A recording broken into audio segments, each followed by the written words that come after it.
Ngano ang asin importante kaayo sa kinabuhi sa fingerlings o isda? Una, nagtabang sa osmoregulation.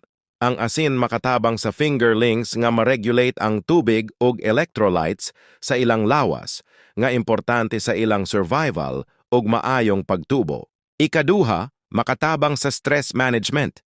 Ang pagdugang og asin sa tubig makatabang sa pagpakunhod sa stress sa fingerlings, labi na human sa transportasyon o pagbalhin sa laing tangke. Ikatulo, nakatabang sa paglikay sa sakit. Ang asin makatabang sa pagpugong sa bakterya o parasitiko nga makaapekto sa fingerlings.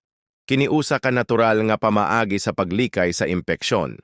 Ikaupat, nagpaligon sa panglawas. Ang asin makatabang sa immune system sa fingerlings, hinungdan nga mas madasig ang ilang pagtubo og kalagsik. Ikalima, makapauswag sa kalidad sa tubig. Ang hustong kantidad sa asin makatabang sa pagpugong sa ammonia toxicity nga makadaot sa fingerlings. Importante nga husto ang kadaghanon sa asin nga gamiton.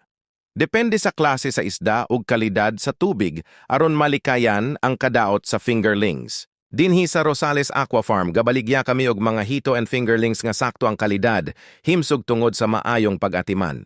Pwede ka mong mobista sa among farm aron sa dugang kahibalo.